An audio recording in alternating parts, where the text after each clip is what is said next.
Oh my goodness. Good morning, good afternoon. Whatever it is for you, I hope you're having a fantastic day. My name is Zach Schomler. This is Strong Opinion Sports, episode 327. And I'm in a new location, different room. I changed the room around from a small office to a now recording studio dedicated to recording. And I think it looks better, actually. I think the background is much better lit. If you're listening on iTunes, go be the judge if you want on YouTube. It could be an interesting little exercise for you. As I look at myself in the monitor, I look very tired. It is early Saturday morning, so I think give me some time. I'm going to play with some stuff behind me, and I'm still not used to, my monitor is like really close to me. I'm used to my camera being really far back and my monitor being really far back. I think the camera, I try to make it look about the same. I'm framed about the same in the shot. But I'm still not quite comfortable with how close everything is, and so give me some time. And if the acoustics don't quite sound right, I'm still working on that as well. Give me time in a new space. I think long-term it's going to be much better. I know I have a better, because here's the thing, and if anybody cares, I know I'm going to talk. I spend most of my life watching football and writing about football and preparing the show. I spend very little time actually recording the podcast, like in comparison, right? You know, I do about probably 10 hours of prep per episode, and I thought I should probably make the area I spend most of my time in prepping the show, watching football, writing, hanging out, thinking about sports. That should be my most comfortable area. And so I made a move, and I think it's going to work out pretty well, but we'll see how time goes on. I feel pretty good about it. Little note for you. I'm putting my playoff predictions for the divisional round of the NFL playoffs at the end of this episode. I realize I'm recording very early on Saturday morning. And so you may be listening to this on Sunday or Saturday night. And guess what? By then, at the minimum, 2 NFL games will have happened in the divisional round. So that way, if you want to skip it, you can. It's at the end of the show. It's a skippable, easy thing to move on from. I want to shift gears, though, real quick. Imagine you're driving your car. And in order to check your speed, you had to log into a program. Type in a password, log in. And then to check your fuel level, am I on empty? Am I on E? Am I on half a tank, quarter tank? You had to type in another password and use another program. And then your engine temperature, is my car overheating? I don't know, I got to use another password and another program. Log in, log out. That's ridiculous. It sounds really stupid to try to be driving your car. You're operating your car. And to use different functions and check different things, you have to log in and log out of different software. It'd be ridiculous. You wouldn't drive your car that way. So why would you run your business that way? I'm proud to tell you this episode is brought to you by NetSuite by Oracle. They help you run your business more effectively by putting everything all in one area. And I want to start with a very honest statement. This product is not for everybody. It's not for startups. It's not for small businesses. This product is for companies that bring in $1 million in annual revenue or more. Now, to be fully transparent, my company, Strong Opinion Sports, we are it's just me, and I had hired my dad as my administrative assistant. We are way too small to take advantage of what NetSuite can offer. Like, we're a fraction of what is required annual revenue to work with them. But if you are a CEO, and I know that some CEOs listen to or watch this podcast, I know that, in fact, even some owners of major sports franchises listen to this podcast. If you're one of those people, this product is for you. What NetSuite will do is help you more effectively manage your business by putting everything all in one dashboard. The same way, have everything on one dashboard for your car, you can run your business that way as well. Because once your company matures, you will outgrow QuickBooks. QuickBooks has limitations, and you don't need to pay for multiple systems that don't give you the information you need when you need it. You can have everything, all the information, all the analytics on your company instantaneously. You can walk away from old, outdated programs and spreadsheets. You can skip the nonsense. And if you upgrade to NetSuite by Oracle, you can have everything all in one place. Finances, e-commerce, inventory, supply chain, HR, everything. And again, all that information will come to you instantaneously, no waiting necessary. NetSuite wants me to tell you that you can join one of over 24,000 companies that take advantage and use their service. But look, I know that if you know what NetSuite is, if you're in the business world, you know NetSuite by Oracle is the best thing out there to help you run your business. Switch to them. They will make your life easier. And in case you're still not sure, you're like, I don't know. I'm not sold yet, Zach. NetSuite can, and they will prove you their service is better. Go to netsuite.com/opinion, and you can get a free product tour. Let NetSuite show you how they'll benefit your business by going to netsuite.com/opinion for a free product tour. Again, schedule your free product tour at netsuite.com/opinion. I want to now shift gears to the Jacksonville Jaguars. The Jacksonville Jaguars hired Urban Meyer to be their next head coach. He most recently coached at Ohio State. He's also been the head coach at Bowling Green, Florida, and the University of Utah. He won 3 national championships, 2 at Florida, 1 at Ohio State. And by the way, Urban Meyer, I didn't realize this when I looked at his coaching record. He's never had a losing season. He's had a winning season every single year he's coached in college football. Kind of impressive. Now, he has always been a college coach. More on that in a minute. I do want to say first, though, I think it's pretty likely and should be believed that the Jaguars are going to draft Trevor Lawrence to be their starting quarterback with the number 1 overall pick in the NFL draft in 2021. I know that Urban Meyer has a history with running quarterbacks, and I know that he coached Tim Tebow, and a lot of people say, well, maybe Justin Fields is now in play. He likes a quarterback who can move. I understand that. But if you've ever heard Urban Meyer talk about Trevor Lawrence, you would understand. I think he holds the guy with a ton of regard. I think he believes Trevor Lawrence is the best quarterback in the draft. And I would be personally shocked if the Jaguars did not draft Trevor Lawrence. I think they're going to draft Trevor Lawrence number 1 overall, and they're going to build around him to restart the Jacksonville Jaguars. Now, Urban Meyer has been out of coaching for a couple of years now. And he's we know he's been offered jobs behind the scenes. He hasn't taken them. And he's been waiting and waiting and waiting and waiting for the right opportunity. So why did Urban Meyer take the Jacksonville Jaguars job? I think partially he knows he can win. Now, another thing is I think the life of a college coach is much different than the life of an NFL coach. I don't know about you. This is an awful thing to say, but it's honest. I would not want to coach 18-year-olds and college kids. I'd rather deal with professionals. I think there's a lot of stuff that comes with dealing with college kids compared to dealing with professionals. You're paying them. There's a different expectation. There's no recruiting in the offseason the same way. You're still scouting, but I think actually the offseason is even harder for a college coach. And again, I also truly believe that Urban Meyer believes he can win in Jacksonville. There's a lot of young talent with the Jaguars. I think a lot more than people realize or understand. They got a running back who's really young, James Robinson. They got 2 receivers, DJ Chark, Laviska Shenault. 2 edge rushers, Kayvon Chaisson, Josh Allen. Interior linebackers, Miles Jack, Joe Schobert. A corner, CJ Henderson. A lot more talent too. And I have always believed that Urban Meyer is really good at developing talent.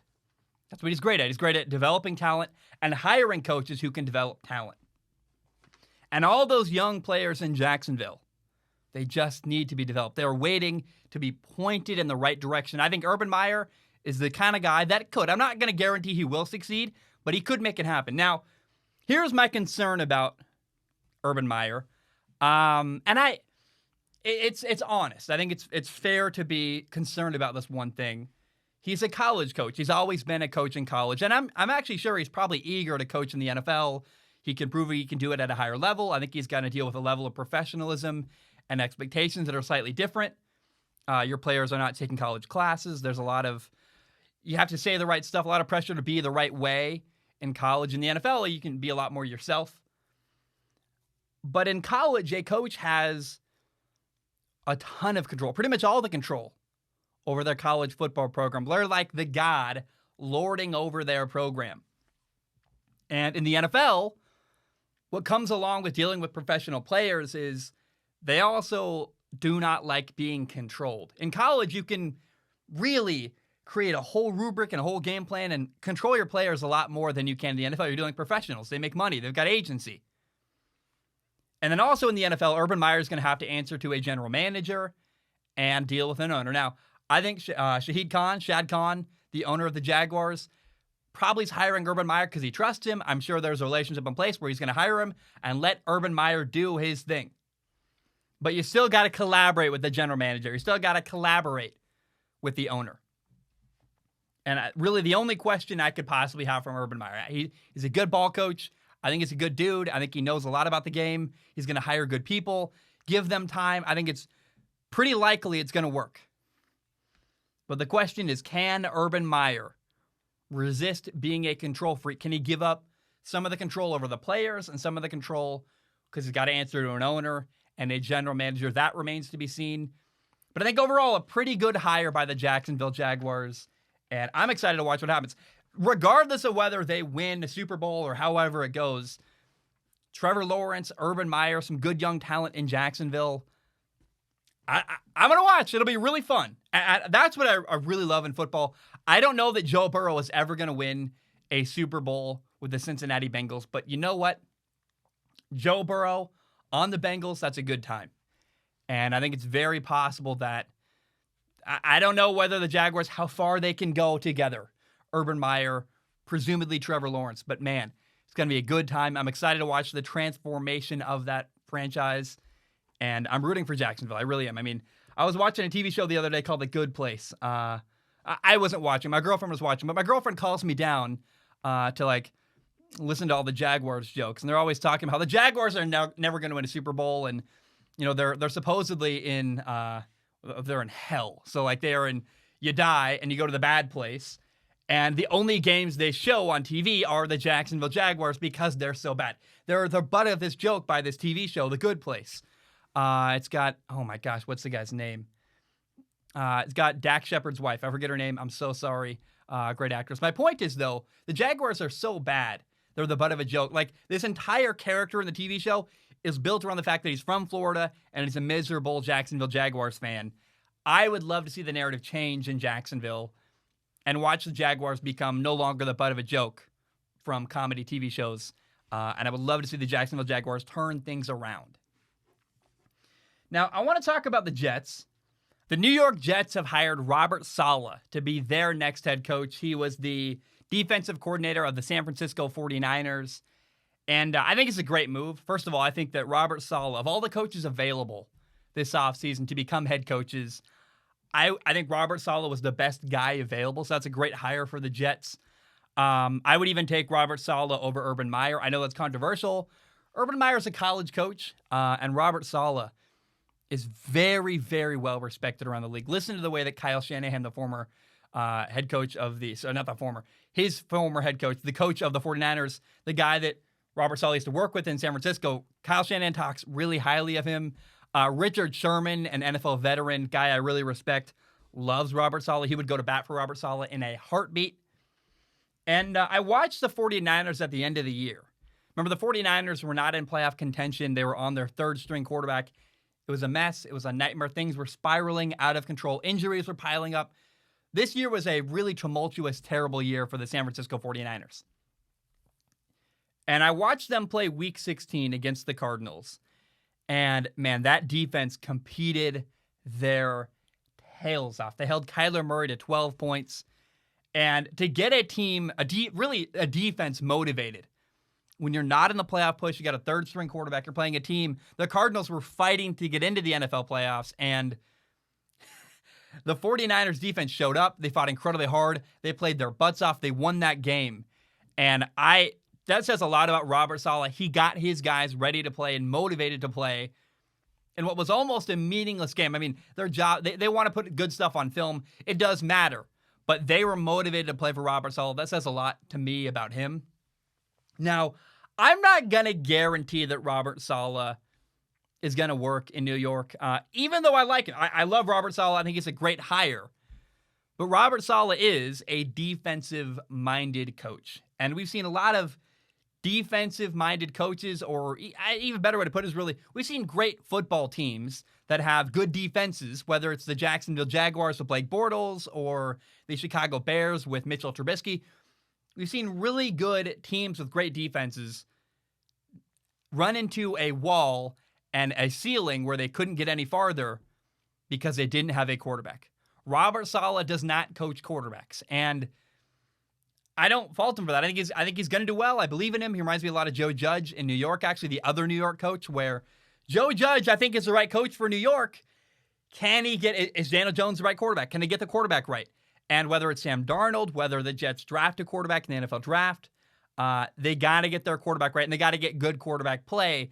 Even with a great defense, that's not enough in the NFL. You got to figure out the quarterback. Now, the good news is that the reports are saying Mike Lafleur is coming along from San Francisco to the New York Jets.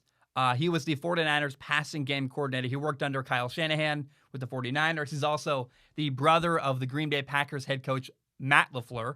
Mike Lafleur, the coach of the Jets, the offensive coordinator. Matt Lafleur, the Packers head coach. I would imagine based on working with Kyle Shanahan, based on his brother, I would imagine Mike Lafleur knows what he's doing. Seems like a good hire. Time will tell. And Kyle Shanahan runs the offense in San Francisco. There was what I would imagine is that Mike Lafleur ran into a ceiling where he was no longer going to get promoted any farther. Seems like a great hire for the Jets. I'm all in on Robert Saleh. Although, even though I think he's a great coach, I think he's awesome. They got to get the quarterback right. If they get the quarterback right in New York, oh my goodness, I'm very, very excited for the future of the New York Jets. And that's a crazy thing to say. How long has it been? Jets fans are weeping at home, holding each other, going, please let this work. It's got to work. We need the quarterback. We need the coach. That's all they want so badly. And I think they got the right coach. I really believe in Robert Saleh. The question is, can they figure out? I don't care who their quarterback is. They just need good quarterback play week to week for the New York Jets. Let's talk about the NBA real quick, then we'll take a break and we'll do NFL predictions for the divisional round. The Brooklyn Nets traded for James Harden. And now the Nets have a very messy big three. They got Kevin Durant. They got James Harden. Oh, and they got Kyrie Irving. Kyrie, who's been sitting out and is a basket case. And I've heard some people say that it says a lot about LeBron James, how LeBron James, look what he was able to do with Kyrie Irving. He got the best out of Kyrie Irving, and now without LeBron, look where Kyrie Irving is. And that's not wrong. I mean, Kyrie Irving without LeBron has been a mess, and with LeBron, titles. I mean, they were great. However, I would also say it appears to me that mentally and emotionally, Kyrie Irving has just evolved worse and worse and worse. And I'm not taking a shot at the guy. I don't understand his decision-making at all. Everything he's been saying, the way he's carried himself, the things he's doing, he's not playing. I don't understand Kyrie Irving. I'm not going to try to understand Kyrie Irving. That's not true. How about this? I have tried to understand Kyrie Irving, and I can't. And so it's not a lack of empathy. It's a lack of, dude, I don't know what he's doing. And so for that, it's a mess. And I want to be very, very clear about this messy big three. Kevin Durant, James Harden, Kyrie Irving. They are not going to win a championship with the Brooklyn Nets. They're not. And I know that I'm actually very, very shocked and surprised. I've seen some people say, can you believe it? It's going to happen. And oh man, you got an insecure Kevin Durant. You got a head case Kyrie Irving. And James Harden quit on Houston. Now, I know that James Harden wanted out. When you want out of a team and you're really trying to get yourself traded, you do everything possible. I don't like making this comparison, but it does remind me of Jamal Adams with the Jets. Jamal Adams wanted out of the Jets. He was very comfortable making that very clear. And you got to play dirty sometimes to get out. If you want to force a trade, you got to do whatever it takes to make that happen. So I think some of that was what happened with James Harden. But it's still a weird look. I mean, he came in out of shape. He gave up on his teammates. I don't feel great about what happened with James Harden in Houston, but I'm not going to say it's the end of the world because some of that is just that he, I think, really wanted out and was trying to force a trade. Now, it still doesn't quite feel very good to say I think that James Harden is the most stable player in that big three. Also kind of weird. We've seen, Russell Westbrook, James Harden, and Kevin Durant were all together in OKC. And we've seen all these guys kind of come back together at points in their career. Russ and James Harden didn't work. I don't know how well Kevin Durant and James Harden is going to work. My really big problem here is egos. I just think the egos, who's going to take the final shot, how are they going to share the ball, it's going to be a mess and a nightmare, and I'm really concerned about it. However, it's going to be really fun to watch. But again, I want to restate, the Brooklyn Nets are not going to win a championship in the NBA. It's not 2K. Just because they're three great players doesn't mean they're going to be three great players that work together and have cohesion. And I will say, though, despite the fact I don't know that I strongly believe it's not going to win a championship, it's never going to happen, I do believe that ownership did the right thing for the Brooklyn Nets. I mean, once you realize, hey, Kyrie Irving is a mess, he's falling apart, we don't know, he's MIA, it's weird, and I think the Brooklyn Nets realized we're not going to win a championship. Like, this team isn't going to win a championship in the NBA. So once you realize you're not in contention anymore, then what you got to do is try to make a move to grab attention and be interesting. And I don't chase the NBA. I wait for the NBA to grab my attention. I'm mostly a football guy, and I love basketball, but I'm not going to watch meaningless basketball games on a Tuesday in January. Like, come on, give me good basketball and I'll watch. I mean, the other day I watched the Ball Brothers. It was like the first time I've really paid attention. I watched a little bit on Christmas, and then I watched the Ball Brothers play each other the other day. Like, oh, LaMelo Ball is interesting. Like, I feel ashamed that that's the thing that made me interested in the NBA. But hey, I'm a sucker for a good story, and LaMelo Ball versus Lonzo Ball is interesting. And even though they're not going to win a championship, the Brooklyn Nets are now interesting. They're going to be exciting and fun, even if it's awful. Even if they're yelling and screaming and fighting, hey, I'll watch that too. I don't care. I think a lot of people, myself included, are going to be tuned in now to the Nets, and that's good for business. Therefore, that's a great move by the Nets organization. Now, I want to talk about Kevin Durant. The belief is that Kevin Durant left the Golden State Warriors because he wanted credit for winning. He wanted some attention for himself. And in Golden State with the Warriors, Steph Curry is the star player. And KD does not want to be a number two.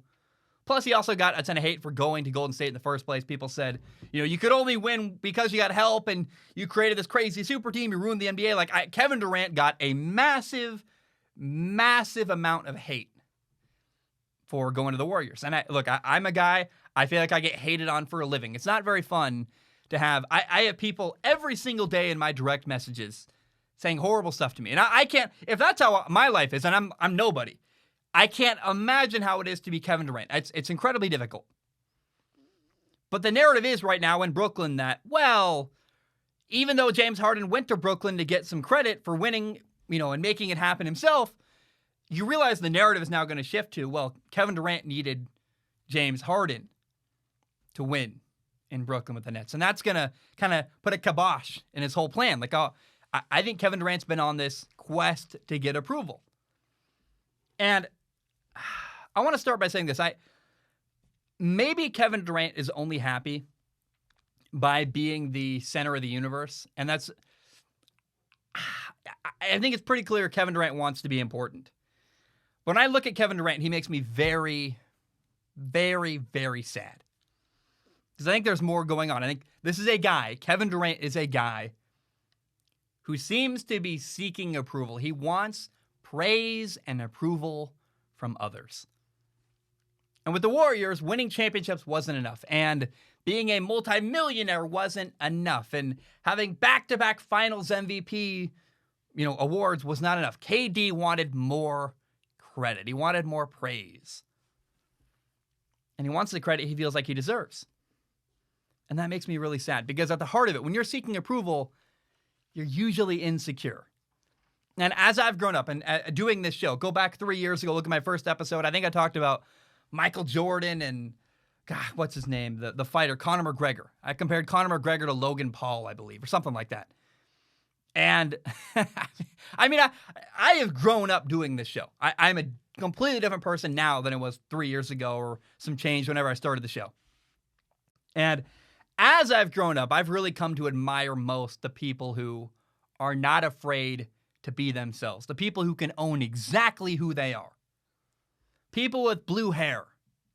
Or people who dress a little bit different. Or people who are in their late 20s, early 30s, still playing Yu-Gi-Oh!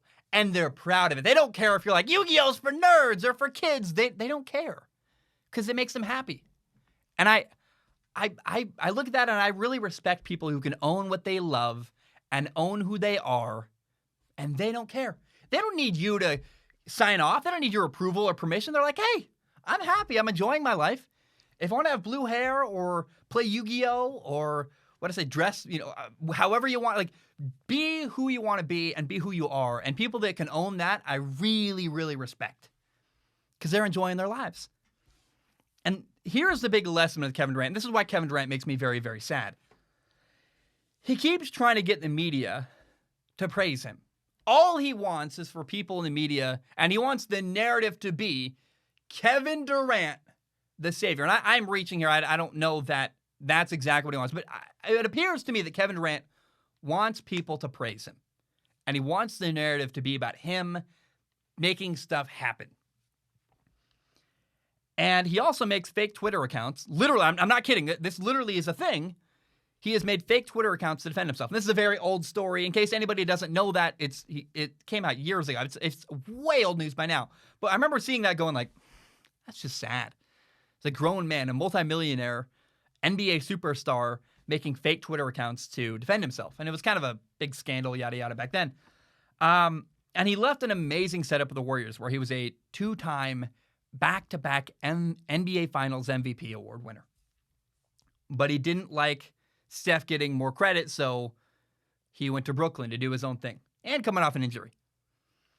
And the very best lesson I've learned in my time doing Strong Opinion Sports is that no matter what you do or what you say or how you dress or how you act or where you go on vacation or no matter what you do, somebody's not going to like it, especially when you're in the public eye.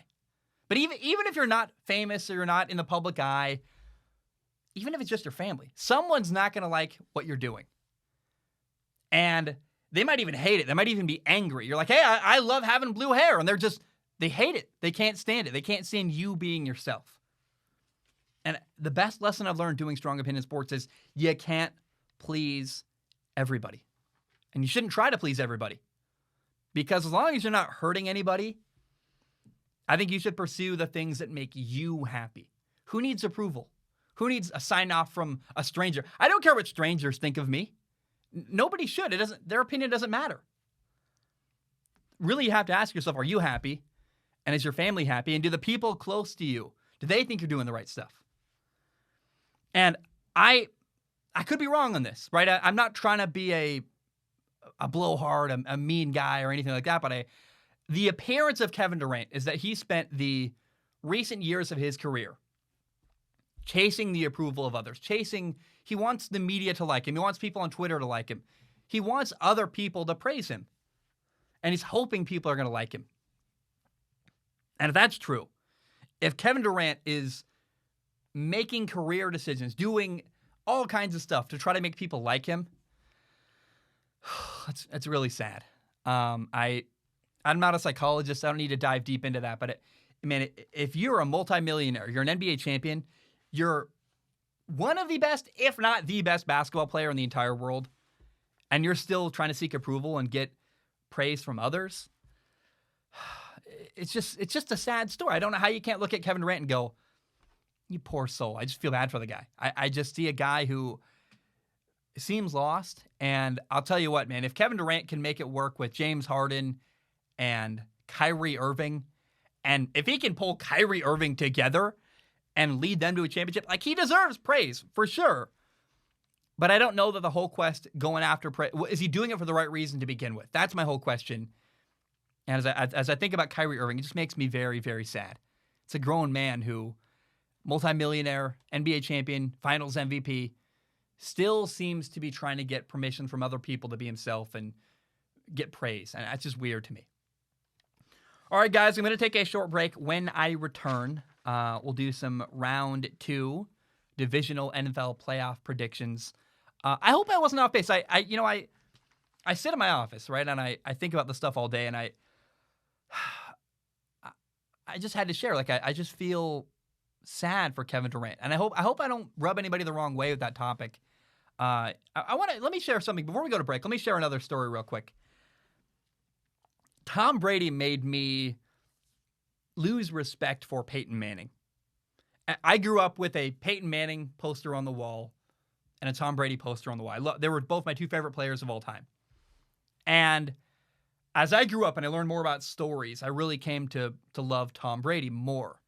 And I had a poster that was like, split, check, flick the booger off your, like, split, something, flick the booger off your nose, like some, off your finger, like some kind of like, I learned how to throw a football from a poster of Peyton Manning, kind of teaching the 3 steps throwing a football.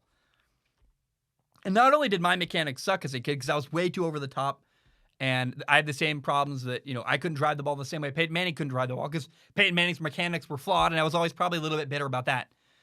But as we watched Peyton Manning late in his career physically fall apart, meanwhile, Tom Brady was doing the TB12 diet and extremely dedicated to not only the mental side of the game, but the physical side of the game, the taking care of his body, the diet, every aspect of football, Tom Brady made sure he had under control. Well, it felt like Peyton Manning was drinking Budweiser and having pizza and probably not taking as good care of his body and not really manipulating his mechanics to take better care of his neck. And this is I don't know if it's quite fair, but I really grew to be more Tom Brady than I was a Peyton Manning fan, because Peyton Manning, I just lost respect for the guy that, it's not really fair to say lost respect. Like, Peyton Manning's an all-time, he's a Hall of Fame quarterback, he's amazing. But it felt like Tom Brady was even more dedicated on a deeper level. Not that Peyton Manning wasn't dedicated, but Tom Brady went an extra step further. The TB12 diet, the crazy weird workouts, the stretching, the this and that. And so much that Drew Brees even copied Tom Brady later on. Drew Brees, I believe, changed some of his habits to stay up on par with Tom Brady.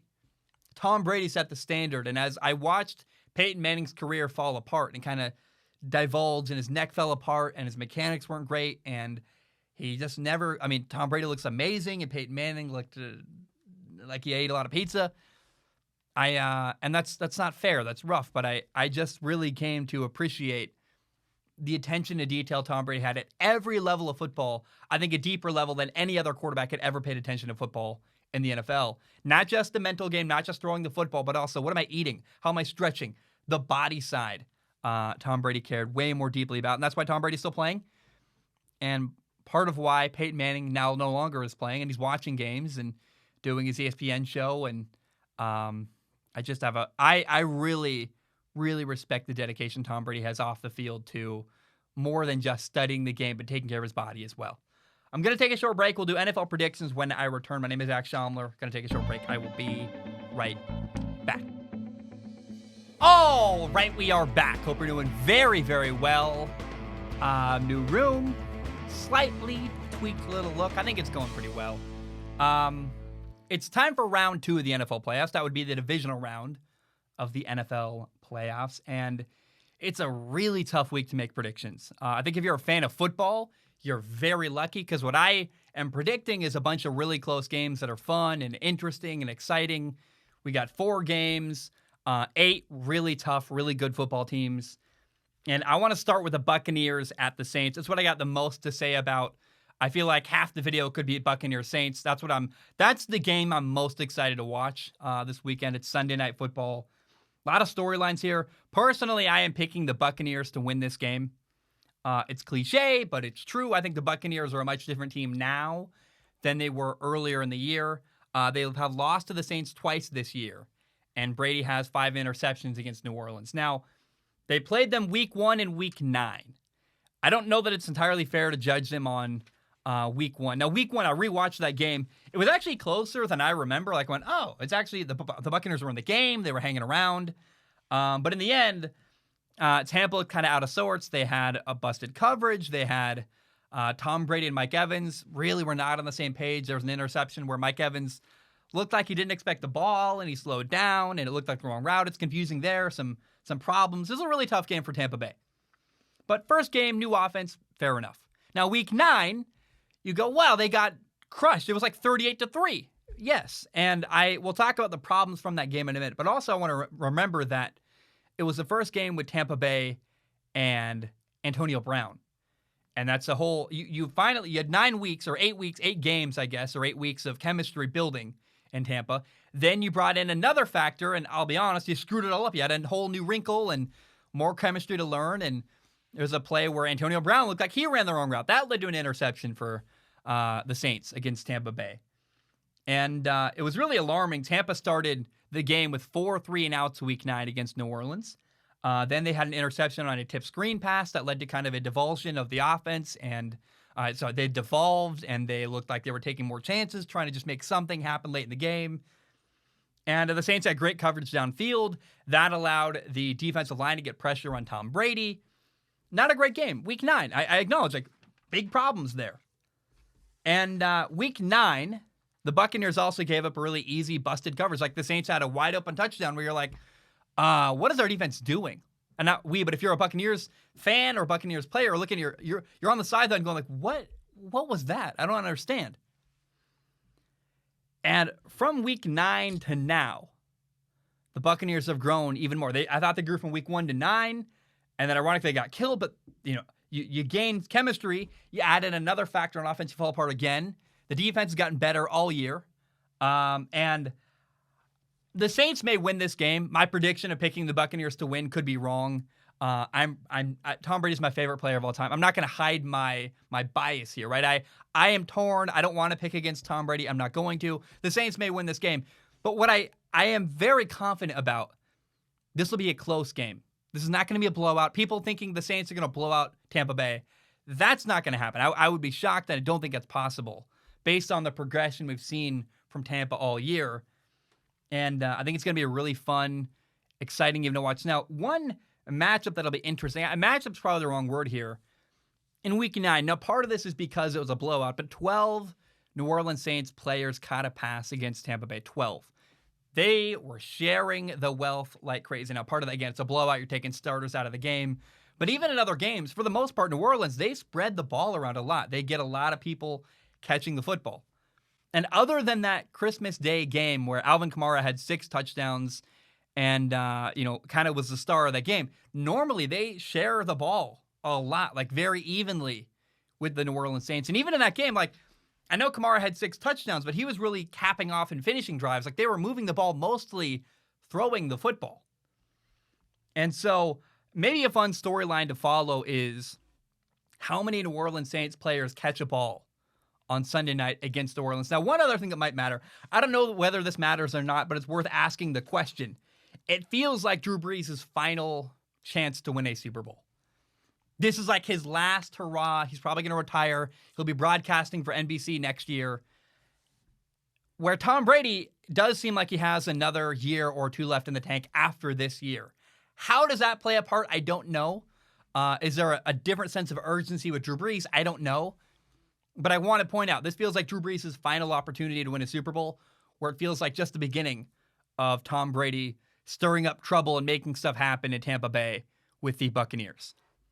Now, the Rams and Packers, I am picking Green Bay to win. Not very controversial. The Rams quarterback, Jared Goff, has been struggling a ton. He's got a thumb injury. Even before the thumb injury, he was just looking really not very confident and kind of a mess. And I've said all year, I think Jared Goff hit a plateau where we've seen what he is. We've seen his best play, and he's just not improving anymore. Now, I'm excited to watch Aaron Rodgers and the Packers offense. And they're going to play a really good LA Rams defense that's an elite defense, an elite offense, an elite quarterback. Should be very, very fun. However, the matchup to pay attention to is the Packers defense against the LA Rams offense, the way the Rams use motion, the way they run the football. If I were the Packers defensive coordinator, I would be saying, we are going to force Jared Goff to beat us throwing the football. He had struggles before the injury. Then he hurt his thumb on his throwing hand. If we're going to lose this game, which we're probably not, but if we're going to lose this game with Jared Goff beating us over the top, vertically, over and over and over again. Make Jared Goff beat you. Do not allow the Rams running game to beat you, because that's their strength of their team, especially with an injured quarterback. Just keep your eye on that. Now, I also would imagine, and I know it's cliche. I've been saying cliches a lot in the segment, I guess, but I don't know how you can't imagine LA is going to go from. So on Saturday, today, it's 85 degrees in LA. 85. It's 32 degrees and snowing in Green Bay. I don't know how you look at an LA football team going from, I mean, just think about this. Every day you wake up, you're not cold in Los Angeles. You wake up in Wisconsin, if your heat isn't turned up, you're cold when you wake up. You touch the ground, it's a little bit cold. Like, it's a different, you go outside, it's, the cold hits different in Wisconsin. I lived in Minnesota as a kid. It's close enough. They share a border. And I lived in LA briefly. Like, I'll tell you what, it's a stark contrast, and I would imagine that this will play a part. The cold to some degree. Like, I remember I played a game once. We played in Central Washington. Really cold, bunch of snow there. And their players walked out with, like, no undershirts. Like, just the bellies hanging out. And it's like there's snow and frost on the ground. The turf and the ground, so it was grass, but it was like running on ice. You had to have almost metal baseball cleats to get through the grass because it was so icy. And I and a lot of our players had not one, not two, but 3 long sleeve shirts trying to stay warm. They were literally wearing no undershirt, pads, and their bellies hanging out. I'm like, oh, they're used to the cold. It's different. I think something like that could happen. I know you're an NFL team, you're gonna prepare for that, but I expect cold to play some kind of factor in this game. And now another thing to watch, a big matchup people are hyping up in this game. Keep your eye on the Rams corner, Jalen Ramsey, guarding the Packers receiver, Davante Adams. Now, the matchup keeps being hyped up. I keep hearing, like, Jalen Ramsey. Is he going to shut down Davante Adams? Ooh, You do realize that the Rams defense doesn't really operate that way. They're not going to move Jalen Ramsey back and forth with Davante Adams. I mean, they will to some degree. He's like kind of their strong side corner in zone defense. Like, so if Davante Adams on the stronger side, the bigger threat side, they will move Jalen Ramsey from right to left. But they do it based on their system. They don't really. I would be surprised if the Rams compromised their defensive system to match Davante, to try to stop Davante Adams. I don't think that's going to happen. And I guess maybe the question is, will the Rams break protocol and do something they haven't done all year and have Jalen Ramsey shadow Davante Adams? I don't think so. But it'll be fun to see, and we'll find out. Now, the Browns at the Kansas City Chiefs. You guys know I love Cleveland. I love the Browns. I like Baker Mayfield. I root for Cleveland. I'm excited they won a playoff game. It's amazing, and I think it's over. I hate saying that. I don't like saying that. But I fear that Kansas City is going to win this game and win big by a lot. I hope I'm wrong. I think part of the factor here is that I think Kansas City's defense actually doesn't get enough credit. They're still the same defense that won a Super Bowl last year. They play some really good football. Steve Spagnuolo has great design. Tyrann Mathieu there. Like, I don't know why we forget. I know why. We forget because of Patrick Mahomes, but Kansas City's defense can still play. They're still a very good defense. And then when it comes down to it, I believe that the Chiefs' offense and Patrick Mahomes can pull away at the end of the game when it matters most. If the Browns win this game, if the Browns want to win this game, they're going to have to score a ton of points. The Browns, if they win, they're going to win like 48-46 or 49-45. It's going to be, you have to outscore Patrick Mahomes, and you got to sacrifice. You got to do different stuff. And I want to see the Browns play the kind of game where they're going for it on 4th down. They're calling risky trick plays. They got to go balls to the wall, put everything on the line, pedal to the metal, make it happen. I want to see the Browns risk it. I don't want to see the Browns play conservative. You can't play conservative and beat Kansas City. Did anybody watch that Raiders game when the Raiders beat Kansas City? They played their best football, and they went for it on 4th down. They had touchdowns, not field goals.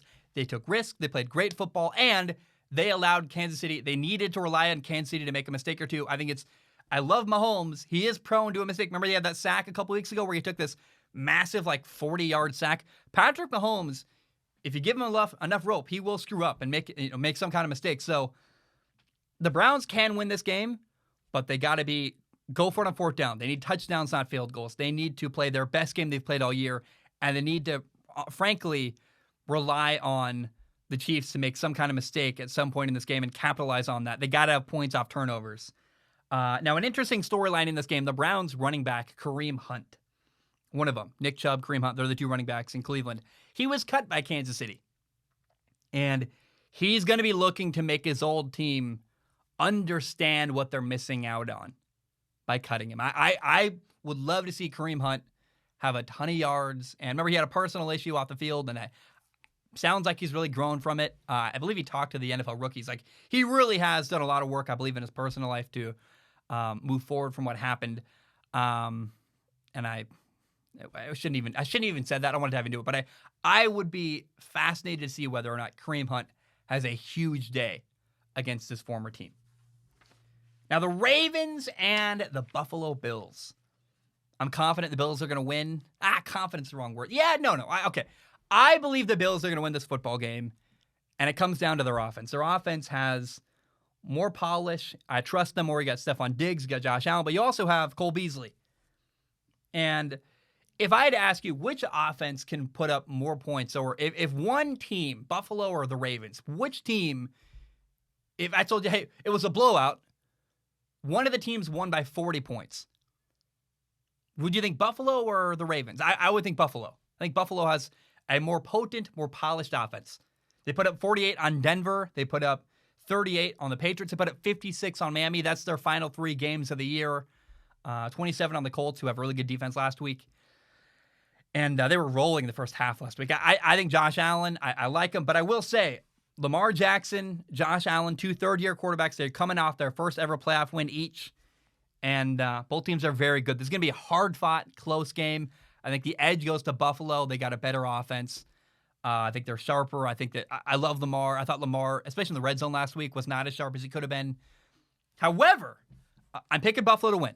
The X factor in this game, the thing that could put this game all on its head and ruin everybody's predictions and ruin any kind of line or whatever's going on. Lamar Jackson's ability to run the football. He turns a sack into a touchdown last week against Tennessee. He can make plays like that where sometimes you just got to go. There's nothing to stop that. If Lamar Jackson has an amazing day running the football, that's he could throw the ball well, but I think if Lamar wants to win, he's going to have a couple amazing plays running the football against the Buffalo Bills, and that could screw up my prediction. He's very dangerous running the football, but I'm picking the Bills to win over the Baltimore Ravens. All right, guys, that's all I have. That is my week. So what do you call it? The NFL Divisional Round of the Playoffs predictions. Guys, thank you so much. I love you. I appreciate you. Very short episode. Was it short? I don't know. My timer says 52 minutes. It'll probably be because I leave the camera running when I go, drink water and take a little break or whatever. So it'll be shorter than that. But I love you. I appreciate you.